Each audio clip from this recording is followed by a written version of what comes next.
Capítulo 2, versículo 3 e versículo 4. Enquanto os irmãos estão abrindo a sua Bíblia, a irmã Luciana gostaria de conversar com as senhoras, com as irmãs, logo após o culto, tá bom? Então as irmãs que estão aqui presentes, logo após o culto, a irmã Luciana terá uma palavrinha breve com as irmãs. Talvez os senhores, os homens estão achando estranho, né? Essa ornamentação aqui atrás, mas foi do trabalho das senhoras, das mulheres ontem, e que foi um trabalho brilhante, um tempo precioso. E está tão bonito que a irmã Angélica falou: pastor, não tira não. E eu fiquei com dó de tirar, mas obviamente que vai ter que tirar, porque logo teremos aí a conferência de aniversário, e então vai vir uma outra ornamentação aqui para frente. Mas quero mais uma vez parabenizar as irmãs, a União Feminina, pelo 23º aniversário. Que Deus continue sustentando as irmãs e cada uma das irmãs que direta ou indiretamente esteve envolvida, né, no trabalho de ontem, cooperando de alguma forma para que o trabalho pudesse ser realizado, e foi realizado com excelência, para a glória do Senhor. Amém? 1 Timóteo 2, 3 e 4 diz: porque isto é bom e agradável diante de Deus, nosso Senhor, nosso Salvador, que quer que todos os homens sejam salvos e venham ao conhecimento da verdade. Amém, meus irmãos? Vamos orar? Pai, mais uma vez estamos reunidos no Teu nome. E queremos agradecer pela Tua palavra aberta neste púlpito e também nas mãos dos meus irmãos. Obrigado porque o Senhor tem nos dado a ciência e a convicção de que nós devemos ser cristocêntricos e ter também a palavra de Deus como regra de prática para a nossa vida. Então, meu Deus, ajuda-nos a viver a Tua palavra, ajuda-nos a estudá-la cada dia e tirar lições para a nossa vida. Pai, ajuda-nos também a ter prazer no momento da pregação da Tua palavra. Que esse tempo, Pai, seja esperado por cada um de nós, porque é o tempo que o Senhor fala ao nosso coração. Então, Deus, abençoe esse tempo, que o Senhor possa conduzir por meio do Teu Espírito Santo. Assim oramos em nome de Jesus. Amém. Os irmãos podem sentar. Daqui 2 semanas, meus amados irmãos, nós estaremos comemorando o aniversário da igreja. Nós tivemos ontem o aniversário da União Feminina, e se Cristo não voltar, daqui 2 semanas nós estaremos reunidos aqui para comemorar o aniversário da igreja. Eu aguardo com bastante ansiedade, bastante expectativa esse tempo, porque eu creio que é um tempo onde o Senhor fala ao nosso coração. Eu creio que o Senhor tem uma mensagem para nós neste aniversário, e nós oramos por isso. Nós estamos orando no culto de oração, nas reuniões que fazemos, sempre estamos lembrando desses 2 cultos, de domingo, de sábado e também de domingo. A igreja vai completar 7 anos de organização. São 7 anos que já se passaram desde o dia 12/12 de 2015. Então, 7 anos iremos comemorar de organização. Mas esta igreja, o trabalho já está aqui há 25 anos. 25 anos. Então, neste culto de aniversário, nós iremos comemorar os 7 anos de emancipação e também os 25 anos de existência dessa igreja. A igreja começou no dia 5/4 de 1997. 25 anos se passaram. Com certeza, e deve ser um momento festivo para cada um de nós que pertencemos à igreja. Deve ser um momento de gratidão do nosso coração, de poder fazer parte deste rebanho que o Senhor tem realizado a sua obra por meio dele. Deve ser um momento de agradecer ao Senhor pelo sustento, pelos milagres que Ele tem realizado aqui, pelos ensinos da sua palavra, pela pregação da sua palavra durante estes 25 anos de existência. Mas também, eu creio que é um tempo também de nós redirecionar o nosso foco. É um tempo também de avaliarmos e lembrarmos a razão pela qual estamos aqui como igreja do Senhor. O porquê Deus implantou esse trabalho nessa cidade e durante esses 25 anos Ele tem mantido este trabalho aqui. Então, é tempo de nós pensarmos e redirecionar o nosso foco, a nossa missão, a nossa razão de ser igreja do Senhor Jesus. Será um tempo também, no aniversário, como o irmão José Maria bem disse, de renovarmos a nossa promessa de fé. Eu quero parabenizar a igreja que estamos vencendo mais um ano que fomos como igreja fiéis ao sustento daqueles missionários na qual nós assumimos um compromisso com eles. E foi um ano onde a igreja não falhou para a glória do Senhor, nem um mês. Todos os meses o irmão Agenor estava com valor para depositar a quantia do compromisso que nós assumimos com cada um dos missionários. Então, parabéns à igreja pela fidelidade, pelo amor à obra missionária. Obviamente, estaremos renovando a nossa promessa de fé e temos mais um ano pela frente, muitos outros, até a volta do nosso Senhor e Salvador Jesus Cristo. Meus irmãos, participar de missões através de promessa de fé, eu creio que é dar um valor eterno ao nosso salário. Participar de missões por meio de promessa de fé é dar um valor eterno àquilo que você ganha, ao seu sustento, ao seu salário, à sua aposentadoria. É investir em algo que vai além deste mundo. Então, missões, promessa de fé é uma oportunidade que Deus nos dá, de da parte que nós temos ganho do nosso suor, do nosso sustento, de participarmos em algo eterno. O que você investe em missões vai refletir na glória. Amém e louvado seja Deus. E investir este valor, seja qualquer valor que você invista, vai contribuir para manter o missionário no campo e vai contribuir para que pessoas recebam Cristo por meio desse missionário e possam estar no céu um dia para toda a eternidade. Amém? Então, eu quero começar a aquecer os motores missionários da igreja. Obviamente que o pastor Clebson já tem as mensagens e eu quero começar nesses dois domingos que antecedem a nossa conferência, aquecer os nossos motores missionários, por assim dizer. Então, o que é missões? Missões nas Escrituras, meus irmãos, é Deus conferindo aos seus servos a função e o poder de levar a sua mensagem ao mundo perdido. Isso é missões.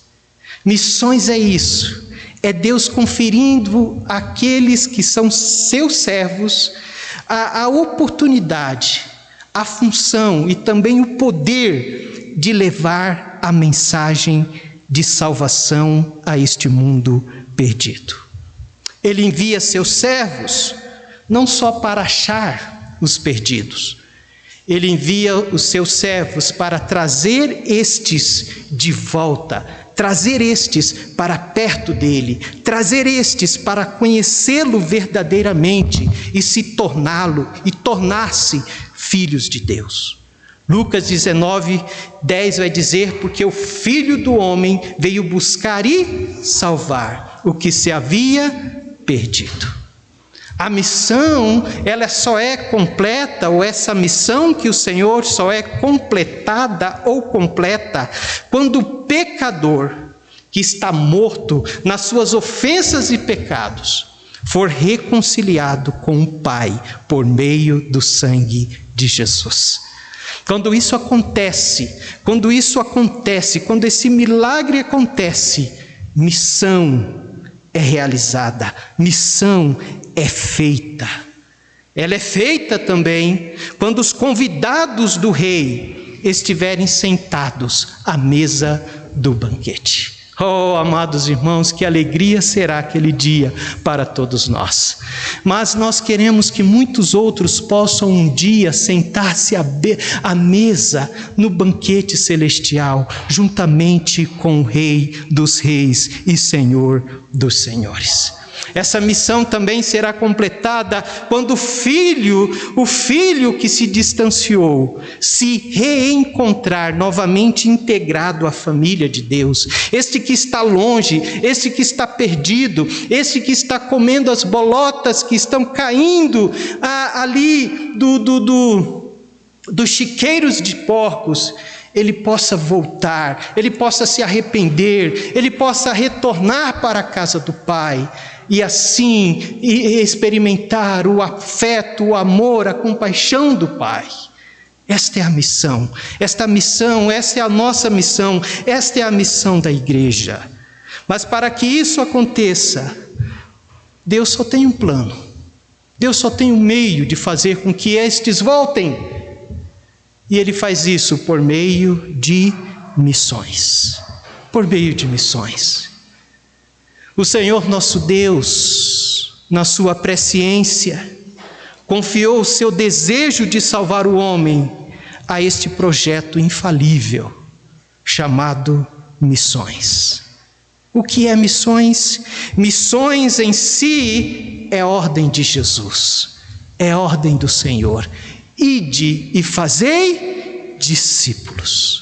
Mas missões em si não é somente ordem de Jesus. Missões em si, meus amados irmãos, tem também o seu poder presente. Missões em si tem a sua presença presente. Missões em si tem o coração do nosso Deus presente e aberto para esta grande obra, a obra missionária. Nós estávamos ontem em uma comunhão gostosa em casa com os pastores, pastor Pécio, pastor Roberto Kennedy. Estávamos conversando entre muitos assuntos sobre a obra missionária. E como é maravilhoso ver o cuidado de Deus para com os missionários. Como é maravilhoso ver o coração de Deus dilatado, aberto, de uma maneira tão grandiosa, para os seus servos que têm obedecido o seu chamado. Nós estávamos falando do irmão Bruno Siqueira. Nós temos o privilégio de ajudar no sustento dele. O irmão Bruno Siqueira era membro da igreja lá de Ouro Fino, e o pastor Roberto estava falando: pastor, aquele menino chegou na igreja, um rapazinho, ninguém dava nada para ele, se converteu, e Deus o chamou para o ministério, e olhava para ele e via, e aquele menino foi para Peniel, estudou em Peniel, depois foi para Chequina, em Goiás, para o Instituto Linguístico, depois se entrou em Asas de Socorro, foi fazer treinamento de parapiloto, aprendeu a pilotar, se tornou um piloto. começou a trabalhar na floresta amazônica, no norte do país, dando auxílio aos missionários que estavam ali, sendo um instrumento nas mãos de Deus. Agora, recentemente, nós sabemos, não tão recente, mas nós sabemos que o irmão Bruno muda de missão, ele sai de Asas de Socorro e vai para a missão Novas Tribos. E a missão Novas Tribos agora tem um novo projeto, não trabalhar com um outro tipo de aeronave para dar assistência aos missionários. O helicóptero, que é mais fácil, não precisa abrir uma estrada, um lugar de aterrissagem, de decolagem para o avião, é só fazer uma cratera, me ajudem? Clareira, uma clareira no meio da mata que ele vem ali e pousa. E o irmão Bruno entra agora para Missões Novas Tribos, e agora esse homem, a missão convida ele para ir para os Estados Unidos. Olha aquele menininho que estava lá, está indo para os Estados Unidos com a sua família, lá ele aprende o inglês, os seus filhos aprendem o inglês, lá o seu curso de pilotagem é aperfeiçoado. Ó Deus cuidando do seu servo, que coisa fantástica. E ele volta de lá, hoje está no Acre, e de repente aquele helicóptero da missão estava num hangar em Goiás, vem a ventania, destrói o helicóptero. Eu acabei de receber uma mensagem dele agora, quase agora antes do culto, dizendo: pastor, o novo helicóptero já chegou, já está em Goiás. Glória a Deus! Um investimento de mais de milhões de reais, um helicóptero daquele. Mas é Deus. Deus tem o coração aberto para a obra missionária. Deus abençoa os seus servos. Deus abre o seu coração para aqueles que se envolvem em missões, para a igreja que se envolve em missões. Olha o pastor Osmundo, que maravilha. Está lá servindo ao Senhor, lá na Filipinas, vai começar uma igreja naquela região, está orando e ao mesmo tempo está dando assistência ao Timor-Leste. E todos os outros missionários, todos estão sendo cuidados por Deus. Louvado seja o nome do Senhor. Converse com um missionário veterano. Com certeza você não vai ouvir dele: olha, eu perdi o meu tempo. Foi os piores tempos da minha vida, absolutamente. Todos eles vão dizer: olha, louvado seja Deus pelo tempo do ministério. Louvado seja Deus pelo tempo da pregação da palavra, pelo tempo que eu passei no ministério. E todos estão bem, não estão desamparados. Deus cuida durante a atividade do ministério e Deus cuida depois do ministério. Porque Deus tem o seu coração aberto para missões. Deus abençoa aquele que está envolvido em missões. Conversando com o irmão Bruno, uma vez ele disse: pastor, de todas as preocupações que um vocacionado possa ter, ele disse que o sustento para o seminário não deve estar em sua lista. Porque o Deus que chama é o Deus que vai suprir a necessidade para ele se formar. Todas as preocupações que ele possa ter, o sustento não deve ser este. Que Deus vai levantar igreja, Deus vai levantar pessoas anônimas para ofertar, para aquele servo do Senhor se formar, para ir para o trabalho, para missões ou ser um pastor de uma igreja local. Eu sou prova disso. Quando nós fomos para o Pará, eu fiquei pensando: como eu vou pagar o meu seminário? Mal eu sabia, que Deus tinha reservado o pastor Cairo Orton para pagar os meus 4 anos de seminário. Eu não paguei nada. Ele pagou para mim. Então, quando Deus chama, Deus supre. Deus tem o seu coração aberto para a obra missionária. Deus tem um coração aberto para a igreja que se volta para missões, que ama missões, que sustenta missões, que está envolvido em missões. Esse é o coração de Deus. Primeiramente, hoje à noite, pensando neste tema, missões, projeto de Deus, Deus tem compaixão do pecador, meus irmãos. Deus tem compaixão do pecador. Deus da Bíblia é um só. É aquele mesmo Deus que foi ao encontro de Adão e Eva após eles terem pecado, desobedecido. Esse mesmo Deus deu roupas para Adão e Eva, de peles. E essas roupas de pele significavam a esperança e redenção para aquele casal. Deus derramou sangue ali no jardim do Éden para cobrir não só a nudez física de Adão e Eva, mas também para cobrir a nudez espiritual daquele casal. Esse mesmo Deus é o Deus que teve compaixão do povo escravizado no Egito, o seu povo querido, Israel. Esse mesmo Deus, ele libertou esse povo de forma extraordinária, de forma grandiosa. É porque o seu coração tem compaixão pelo pecador, por aquele que precisa. Isaías retratou muito bem o coração do nosso Deus. Veja o coração de Deus retratado por Isaías no capítulo 63, verso 9. Isaías 63, verso 9, veja como Isaías retrata o coração do Deus que nós servimos. Isaías 63, verso 9.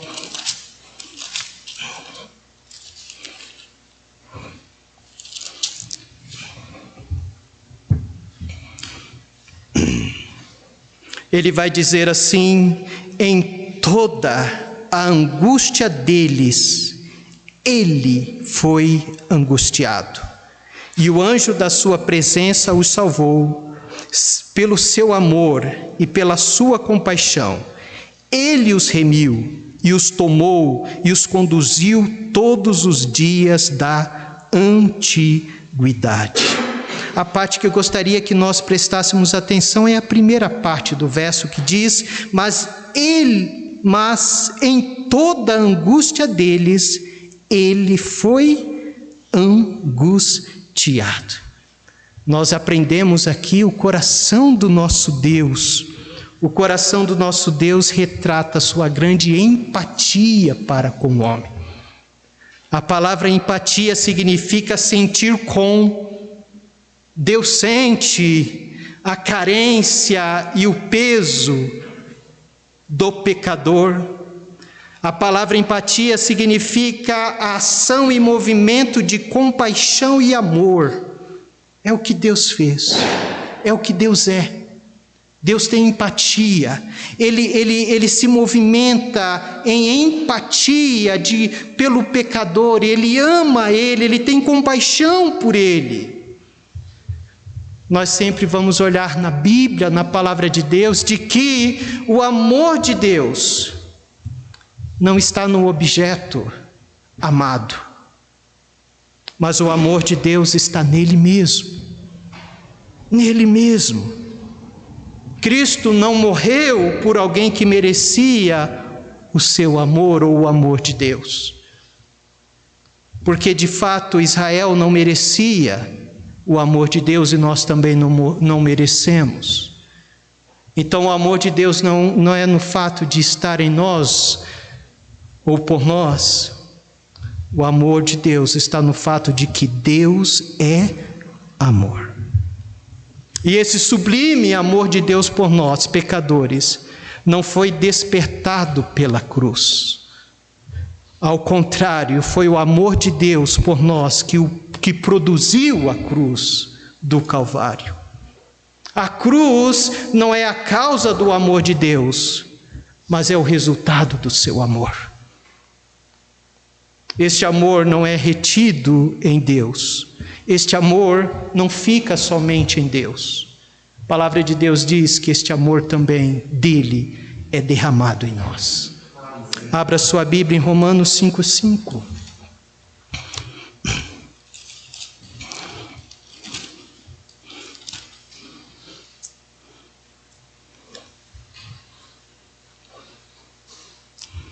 Romanos 5:5 diz: e a esperança não traz confusão, porquanto o amor de Deus está derramado em nossos corações pelo Espírito Santo que nos foi dado. Assim como o Espírito Santo de Deus foi derramado sobre a sua igreja em Pentecostes, Meus amados irmãos, o amor de Deus é derramado no coração de todos aqueles que são justificados pelo sangue de Jesus. O amor de Deus é derramado sobre nós. Há uma efusão do amor de Deus em nossos corações. Qual a maneira que ele faz isso? Paulo disse, por meio do Espírito Santo de Deus. É o Espírito Santo de Deus que comunica o amor de Deus em nosso coração. E é um amor permanente em nós. E muitas vezes nós nos perguntamos, pastor, quando eu olho para o amor de Deus pelo pecador, pela compaixão de Deus por aqueles que não têm Cristo, eu me pergunto, Senhor, o porquê eu não tenho tanto este amor no meu coração? Eu gostaria de ter, eu gostaria de ser mais amoroso, de me preocupar tanto mais com aqueles que estão perdidos. E nós nos perguntamos, o que eu faço para ter mais compaixão e amor por aqueles que estão sem Cristo? Meus irmãos, não somos nós que fazemos. Quem faz é o Espírito Santo de Deus em nós. Por nós mesmos, nós não amamos ninguém, não temos capacidade de amar. Muitas vezes até mesmo aqueles que são nossos familiares. Qualquer coisa que acontece, muitas vezes nós viramos a cara para os nossos irmãos de sangue, até mesmo pais, porque nós somos pecadores, nós somos ruins. O amor que nós podemos devotar a outros é o amor que é derramado pelo Espírito Santo de Deus em nós. Então, qual é o segredo, então, para que eu possa amar mais? Paulo vai dizer em Gálatas capítulo 5, diz, andai em espírito. Paulo vai dizer, seja guiado pelo Espírito Santo. Paulo vai dizer, se vivemos em espírito, andemos também em espírito. Paulo vai dizer, se agora estamos vivendo pelo poder do Espírito Santo, sigamos a liderança do Espírito Santo em todos os aspectos da nossa vida. E quando nós permitimos que o Espírito Santo de Deus guie a nossa vida, quando nós permitirmos que o Senhor tome o Espírito Santo,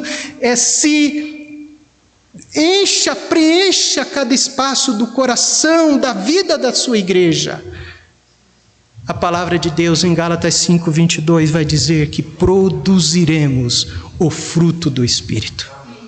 E qual é o primeiro fruto do Espírito? Amor.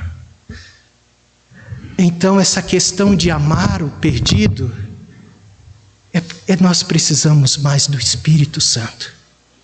É Ele que coloca compaixão no nosso coração. É Ele que coloca o seu amor em nosso coração. E viver em espírito é render cada aspecto de nossa vida a Deus. Primeiramente, a sua área emocional. Segundo, sua área física. Sua vida social, intelectual, vocacional e espiritual.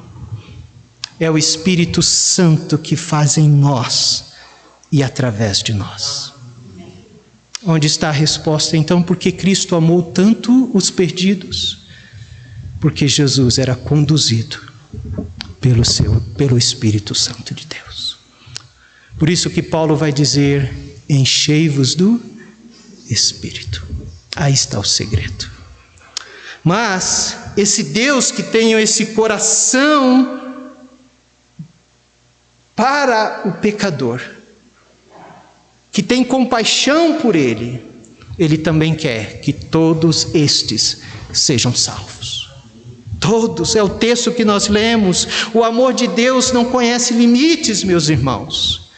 Quando o apóstolo Paulo, ali em 1 Timóteo, capítulo 2, ele exorta ali Timóteo quanto à prática de todos os tipos de oração. Paulo vai dizer, olha, deprecações, orações, intercessões e ação de graça. Paulo vai dizer que isto deve ser feito por todos os homens. Para quê? Ele diz, porque isto é bom e agradável diante de Deus nosso Salvador, que quer que todos os homens se salvem e venham ao conhecimento da verdade. Deus tem o desejo que todos os homens se arrependam e venham ao conhecimento da verdade. E esse desejo do Senhor deve influenciar o meu e o seu coração. Esse desejo do Senhor deve influenciar a vida da igreja de Cristo. Todos é o desejo do Senhor. Todos deve ser o desejo da igreja. E é interessante como isso influenciou o coração do apóstolo Paulo. Abra sua Bíblia em Colossenses 1:28. Veja o que o apóstolo Paulo vai dizer.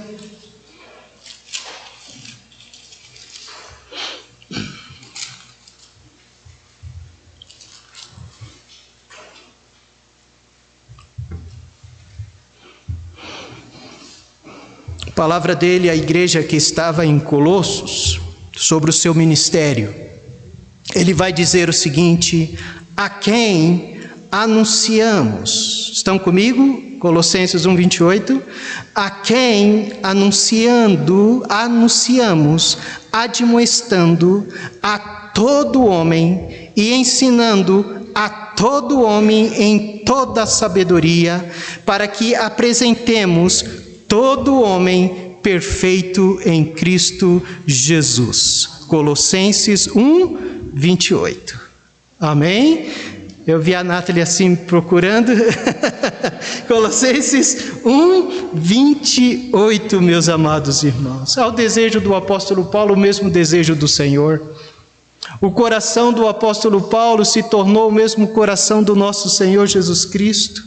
Qual era o desejo do apóstolo Paulo aqui, meus irmãos? Era anunciar a pessoa bendita a todos os homens, em todos os lugares e em todos os tempos. Esse era o seu desejo. O apóstolo Paulo, ele entende o desejo do Senhor. Ele entende que o desejo do Senhor não é um desejo de amor ou de salvação restrito a alguns.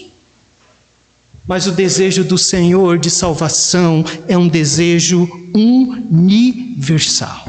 A palavra de Deus diz que Deus amou o mundo inteiro, todos os homens. Deus amou todos os homens sem distinção. E a salvação é oferecida a todos. Todos.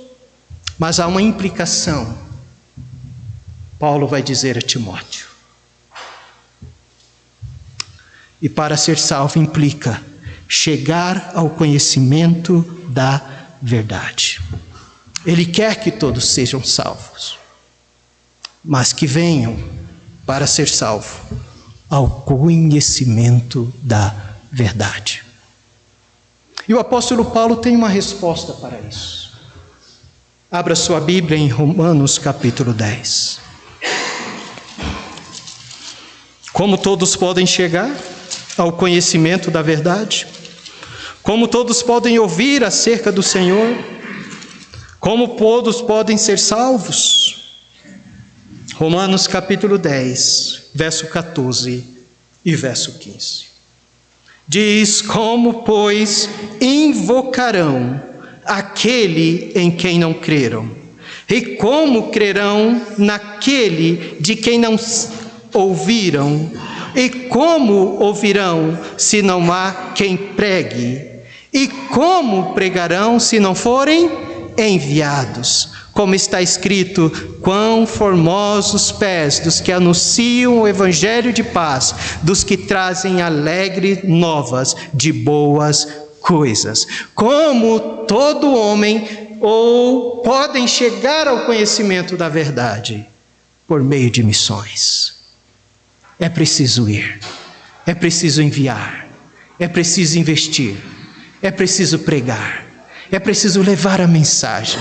É preciso, como igreja do Senhor Jesus, estarmos envolvidos nesta obra gloriosa, que é a obra do coração do nosso Deus. Louvado seja o Senhor. O nosso Deus, Ele tem um coração missionário. E eu quero encerrar dizendo que o nosso Deus é Ele que executa a obra missionária. É Ele, obviamente, por meio da sua igreja. É Ele que executa. Por isso que nós precisamos ter mais do Espírito Santo de Deus em nossa vida. É por isso que precisamos ter menos de Natanael e mais do Espírito Santo de Deus. E como que ele executa? Primeiramente, foi ele que elaborou. A palavra de Deus diz que ele elaborou a obra missionária antes da fundação do mundo. Antes de criar qualquer coisa, Deus já planejara a salvação do homem. A palavra de Deus diz que como também nos elegeu nele, em Cristo, antes da fundação do mundo. Nós já estávamos em Cristo antes de tudo ser criado. Deus já pensou em nós, em nossa salvação, antes mesmo de qualquer coisa ser criada nessa terra. O projeto é dele. Começa em Deus. E quem toma a iniciativa? Meus irmãos, a iniciativa de missões não somos nós. Quem toma o primeiro passo é o nosso Deus, é o Deus Pai. Ele é o grande mestre, é Ele que conduz as circunstâncias missionárias. Sabe quem colocou José no Egito? Foi Deus. Deus colocou ele lá para salvar o seu povo da fome. Sabe quem colocou aquela garota na casa de Naamã, na Síria? Para dizer para Naamã: olha, na minha terra tem um profeta. Quem colocou aquela garota lá? Foi Deus. Quem colocou Daniel na Babilônia? Foi Deus. Quem colocou Esther na Pérsia? Foi Deus. Quem levou Noemi para a terra dos Moabitas? Foi Deus. E através dela ela salva. Deus salva Ruth. Quem colocou aquele eunuco que foi à cidade de Jerusalém na época das festas, e quem via Felipe até ele, é o próprio Deus. Para quê? Para que na Etiópia pudesse chegar o Evangelho de Jesus Cristo. Quem está na condução de missões é Deus. Eu gostei muito do tema das senhoras, das irmãs, da união feminina. Floresça onde Deus te plantou. Quem te colocou no lugar onde você está? Quem te colocou na família que você está? Quem colocou você no bairro que você está? Quem colocou você no trabalho que você está? Foi Deus. Ele te colocou lá à toa. Ele colocou lá para você apenas passar um tempo ali, passar a sua vida e partir. Ele te colocou lá porque Ele tem um propósito nisso. Ele quer te usar. E Ele quer te usar. Quem colocou você em Sertãozinho?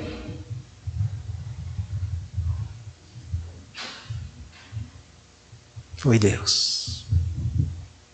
Mas Deus que executa, elaborando, tomando a iniciativa. E é Ele que usa os instrumentos que Ele escolhe.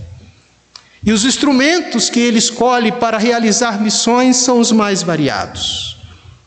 Primeiramente, Ele usa todas as coisas criadas. Ele é soberano para isso. Nós vemos isso tão claramente nas pragas do Egito. Nas pragas do Egito, Ele usou rãs para cumprir o seu propósito e libertar o seu povo de lá. Ele usou piolho, Ele usou mosca, Ele usou gafanhotos. Ele usou corvo para sustentar o seu missionário chamado Elias. Ele usou um grande peixe para levar o seu missionário, que estava fugindo da sua ordem, para pregar a sua palavra. Meus amados irmãos, Ele usa todas as coisas criadas. O que Ele quer usar, Ele usa para cumprir o seu propósito missionário. Mas Ele também usa seus servos. Ele usa homens como nós. Ele usa mulheres como as irmãs. Ele usa jovens em nome de Jesus. Deixe o Senhor usar a vida de vocês. Ele usa adolescentes. Eu creio, irmãos, eu creio em adolescentes consagrados a Jesus. Eu creio em adolescentes fiéis a Jesus. Eu creio em adolescentes ganhando outros adolescentes para Jesus. Mas Ele não só usa senhores, senhoras, jovens e adolescentes. Ele também usa criança, Henrique. Ele usa, você não é mais criança, né? Mas Ele usa criança. E nós cremos de que uma criança pode sim compartilhar o amor de Cristo a outros. É isso que nós estamos aprendendo no nosso treinamento. Ele usou crianças na Bíblia. Ele usou essa serva pequena ainda, talvez antes da sua adolescência, na casa de Naamã. Ele usa, meus amados irmãos, Ele usa os fracos para confundir os fortes. Ele usa de fato aqueles que reconhecem a sua fraqueza para torná-los fortes em sua obra. 1 Coríntios capítulo 1, verso 26 e 27 e 28. Diz: porque bem vedes, irmãos, a vossa vocação, que não são muitos os sábios, segundo a carne, nem muitos os poderosos, nem muitos os nobres que são chamados.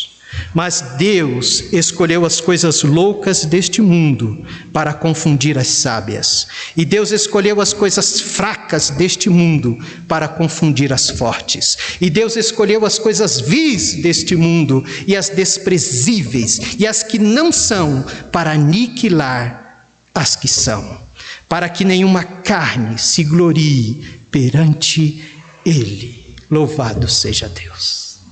Ele usa as coisas criadas, Ele usa, meus irmãos, os seus servos, mas Ele usa também a sua palavra. Em todas as épocas, as Escrituras inspiradas foi a grande ferramenta de missões. Louvado seja Deus. Ela foi usada na boca do nosso Salvador. Ela foi usada pelos lábios dos apóstolos. E ela tem sido usada em todo o tempo para levar o homem ao conhecimento da verdade. É por isso que Paulo diz para Timóteo: Timóteo, meu filho, que pregues a palavra, inste Timóteo a tempo e fora de tempo. É a palavra, meus irmãos, é a palavra que transforma, é a palavra que liberta, é a palavra que leva a pessoa ao conhecimento do seu estado espiritual. É a palavra. Mas Ele também usa a sua igreja. Louvado seja Deus. É a igreja de Cristo desde os dias de Cristo, desde quando Ele fundou a sua igreja em Jerusalém. Ele autorizou e tem usado as suas igrejas para levar as boas novas do Evangelho aos perdidos. Oh, amados irmãos, foi a igreja de Cristo que o Espírito Santo outorgou poder para ser usado, para levar o homem ao conhecimento de Cristo. É a igreja que o Senhor confiou a obra missionária. É dentro da igreja que saem os missionários. É dentro da igreja que envia os missionários. É da igreja que sai o sustento para o missionário. É a igreja. Pastor, mas nós somos tão pequenos. Mas lembre que a obra missionária é a obra de Deus. E Ele usa as coisas fracas para confundir as fortes. Está aqui um pequeno rebanho que tem realizado grandes coisas para missões e que pode realizar ainda mais para a obra missionária. Eu creio. Quantos creem nisso? Amém! Efésios 3:10 é a última referência de hoje à noite.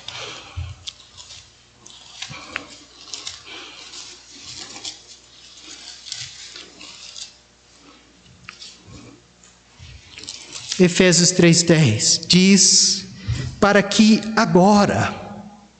agora, nesse tempo, ou em todos os tempos, pela igreja, a multiforme sabedoria de Deus seja conhecida dos principados e potestades nos céus. É agora, irmãos, e só tem um veículo, e o veículo é a sua igreja. Somos nós. Eu quero terminar trazendo algumas perguntas para nós, para que nós possamos responder nesta noite, não a outros, mas responder a si mesmo e responder ao Senhor.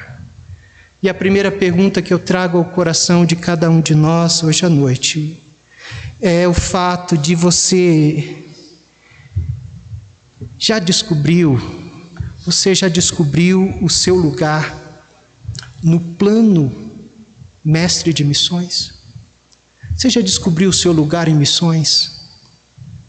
Você já descobriu aonde eu me encaixo em missões? Aonde eu estou em missões? Eu sou aquele que vou, eu sou aquele que ora, eu sou aquele que contribui. Eu estou fazendo algo para que a obra de missões seja uma realidade? Uma segunda pergunta: eu estou orando e aprendendo a palavra de Deus para poder cumprir a parte que me cabe nesta obra de missões através da igreja local? Eu tenho aprendido, eu tenho buscado aprender a crescer na fé para que eu possa cumprir esta obra. A parte que me cabe. Meus irmãos, ninguém aqui é isento. Ninguém aqui pode dizer: pastor, me tenha por excusado. Não, todos nós fomos alistados para realizarmos a obra do Senhor. Desde o pequeno Henrique até os que têm 80 e poucos anos. E uma terceira e última pergunta: eu tenho rendido todos os aspectos da minha vida ao Espírito Santo para que eu possa ser mais cheio do Espírito Santo de Deus? Eu tenho rendido áreas da minha vida ao Espírito Santo de Deus? Porque conforme eu rendo áreas da minha vida ao Espírito Santo de Deus, o Espírito Santo tem mais de nós. E uma vez que o Espírito Santo tem mais de nós, o fruto do Espírito é inevitável. A compaixão, o amor, a longanimidade, a benignidade, a bondade, a fé, a mansidão e a temperança serão notórios em nossa vida para a glória do Senhor. Que Deus nos abençoe. Missões é um projeto do nosso Deus. E nós temos a alegria de estar envolvido neste projeto.